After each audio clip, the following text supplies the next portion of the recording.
आज की इस वीडियो में आप लोगों को लुसेंट ऑब्जेक्टिव का 20 क्वेश्चन करवाएंगे और इसी तरह का डेली 20-20 क्वेश्चन का प्रैक्टिस आप लोगों को लुसेंट का करवाया जाएगा। यदि आप लोग इस चैनल पे नए हैं तो चैनल को सब्सक्राइब कर ले ताकि इसी तरह का वीडियो आप लोगों तक पहुंचता रहे। तो चलिए पहला क्वेश्चन करवाते हैं कि यहाँ पे क्वेश्चन दिया हुआ कि हड़प्पा सभ्यता का सर्वाधिक मान्यता प्राप्त काल कौन सा है। तो ऑप्शन ए है 2800 ईस्वी पूर्व से लेकर 2000 ईस्वी पूर्व। ऑप्शन बी दिया हुआ है 2500 ईस्वी पूर्व से लेकर 1750 ईस्वी पूर्व। ऑप्शन सी दिया हुआ 3500 ईस्वी पूर्व से 1800 ईस्वी पूर्व और डी दिया हुआ निश्चित नहीं हो सकता। तो इसका आंसर सही है ऑप्शन नंबर बी, जो कि 2500 ईस्वी पूर्व से लेकर 1750 ईस्वी पूर्व है। अगला क्वेश्चन है सिंधु घाटी सभ्यता निम्नलिखित में से किस सभ्यता की समकालीन नहीं थे। तो ऑप्शन नंबर ए है मिस्र की सभ्यता। ऑप्शन नंबर बी है मेसोपोटामिया की सभ्यता। अगला है चीन की सभ्यता और डी है ग्रीक की सभ्यता। इसका ऑप्शन नंबर डी सही है, जो कि ग्रीक की सभ्यता सही होगा। अगला है सिंधु घाटी की सभ्यता कहाँ तक विस्तृत थी। तो ऑप्शन ए में दिया हुआ पंजाब, दिल्ली और जम्मू कश्मीर।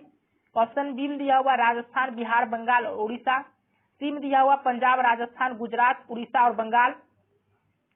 और डी में दिया हुआ है पंजाब, राजस्थान, गुजरात, उत्तर प्रदेश, हरियाणा, सिंध और बलूचिस्तान। तो इसका ऑप्शन नंबर डी सही है, जो कि पंजाब, राजस्थान, गुजरात, उत्तर प्रदेश, हरियाणा, सिंध और बलूचिस्तान होगा। अब अगला क्वेश्चन देख रहे होंगे कि सिंधु घाटी सभ्यता में घोड़े के अवशेष कहाँ मिले हैं। तो पहला ऑप्शन दिया हुआ इसमें सुरकोटदा, बी में दिया हुआ वनावली, सी में दिया हुआ मांडा और डी में दिया हुआ कालीबंगा। तो इसका ऑप्शन नंबर ए सही है, जो कि सुरकोटदा। इसका ऑप्शन ए सही होगा। तो अगला है क्वेश्चन सिंधु घाटी स्थल कालीबंगन किस प्रदेश में है। तो ऑप्शन ए दिया हुआ राजस्थान में। ऑप्शन बी दिया हुआ है गुजरात में। ऑप्शन सी दिया हुआ मध्य प्रदेश में और ऑप्शन डी दिया हुआ है उत्तर प्रदेश में। तो इसका ऑप्शन नंबर ए सही है, जो कि राजस्थान में है।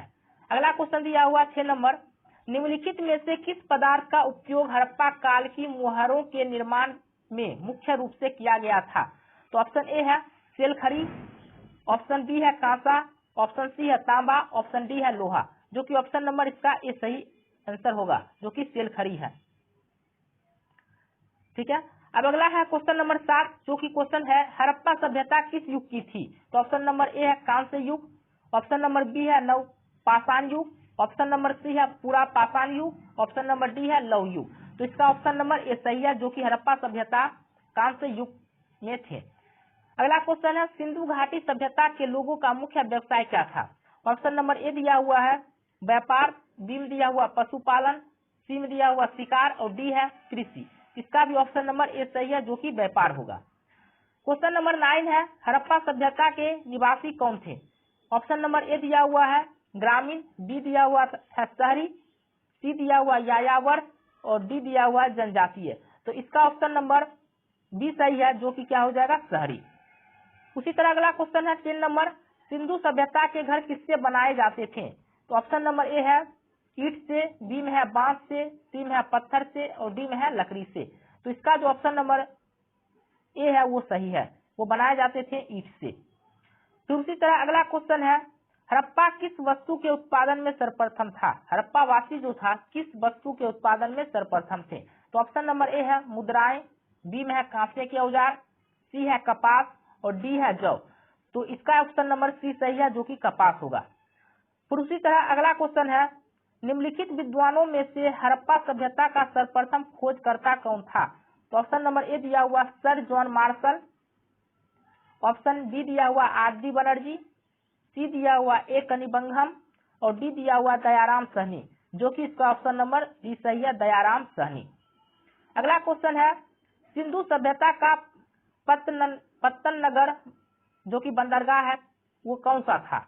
ऑप्शन ए दिया हुआ कालीबंगन, ऑप्शन बी दिया हुआ लोथल, ऑप्शन सी दिया हुआ है रोपर और डी दिया हुआ मोहनजोदड़ो, जो कि इसका ऑप्शन नंबर बी सही है, लोथल। अगला क्वेश्चन है पैमाने की खोज ने यह सिद्ध कर दिया कि सिंधु घाटी के लोग माप और तौल से परिचित थे। यह खोज कहाँ पर हुई। तो ऑप्शन नंबर ए दिया हुआ कालीबंगन, ऑप्शन नंबर बी दिया हुआ हड़प्पा, ऑप्शन नंबर सी दिया हुआ चनहुदरो और ऑप्शन नंबर डी है लोथल। इसका ऑप्शन नंबर डी सही है, जो कि है लोथल। अगला क्वेश्चन है हड़प्पा कालीन समाज किन वर्गों में विभक्त था। ऑप्शन ए में दिया हुआ है शिकारी, पुजारी, किसान और क्षत्रिय। ऑप्शन बी दिया हुआ विद्वान, योद्धा, व्यापारी और श्रमिक। ऑप्शन सी दिया हुआ है तो इसमें 2 ही ऑप्शन दिया हुआ है, तो इसमें आप लोग देख सकते हैं। अच्छा, तो ऑप्शन नंबर सी भी है यहाँ पे, जो कि दिया हुआ ब्राह्मण, क्षत्रिय, वैश्य और शूद्र। ऑप्शन डी दिया हुआ राजा, पुरोहित, सैनिक और शूद्र। लेकिन इसका जो आंसर होगा हड़प्पा कालीन समाज किस वर्गों में विभक्त था, उसका ऑप्शन नंबर डी सही हो जाएगा, 15 का बी सही हो जाएगा, जो कि है विद्वान, योद्धा, व्यापारी और श्रमिक।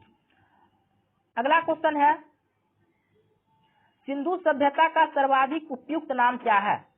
ऑप्शन ए दिया हुआ है हड़प्पा सभ्यता, ऑप्शन बी दिया हुआ है सिंधु सभ्यता, ऑप्शन सी दिया हुआ सिंधु घाटी सभ्यता और ऑप्शन डी दिया हुआ इनमें से कोई नहीं। तो इसका ऑप्शन नंबर ए सही है, जो कि हो जाएगा हड़प्पा सभ्यता। अगला क्वेश्चन है, निम्नलिखित में से कौन सा लक्षण सिंधु सभ्यता के लोगों का सही चित्रण करता है।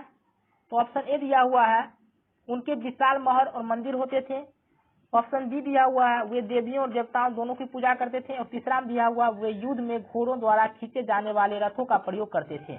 और इसमें दिया हुआ है कि केवल 2 सही होगा, केवल 1 और 2 सही होगा, केवल 1, 2 और 3 सही होगा और इनमें से कोई नहीं।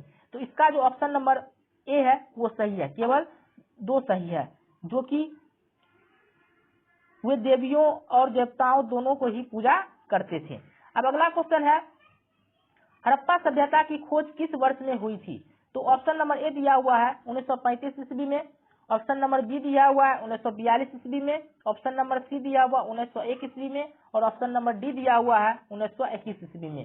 तो इसका ऑप्शन नंबर डी जो है वो सही है, 1921 ईस्वी में।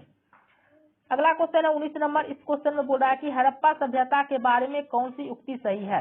पहला, उन्हें अश्वमेध का जानकारी थी। गाय, अगला ऑप्शन है गाय उनके लिए पवित्र थी। सी में है उन्होंने पशुपति का सम्मान करना आरंभ किया और डी में है उनकी संस्कृति सामान्यतः स्थिर नहीं थी। तो इसका ऑप्शन नंबर सी जो है वो सही है, उन्होंने पशुपति का सम्मान करना आरंभ किया। अब लास्ट क्वेश्चन है जो कि 20 नंबर है। इसमें हड़प्पा के लोगों की सामाजिक पद्धति क्या थी। हड़प्पा के लोगों की सामाजिक पद्धति क्या थी। तो ऑप्शन नंबर ए दिया हुआ है उचित समतावादी, ऑप्शन बी दिया हुआ है दास श्रमिक आधारित, ऑप्शन सी दिया हुआ है वर्ण आधारित और डी दिया हुआ है जाति आधारित। तो यहाँ पे ऑप्शन नंबर ए जो है इसका सही है, जो कि है उचित समाजवादी। तो इसी तरह का वीडियो हमारे चैनल पे डेली आप लोगों तक पहुंचता रहेगा, जो कि लुसेंट ऑब्जेक्टिव का 20 क्वेश्चन का सेशन रहेगा। यदि आप लोग लुसेंट ऑब्जेक्टिव का क्वेश्चन का प्रैक्टिस करना चाहते हैं तो चैनल को सब्सक्राइब कर लें और बेल आइकन का बटन जरूर दबा दें, ताकि आप लोगों तक इस तरह का वीडियो का नोटिफिकेशन पहुंचता रहे।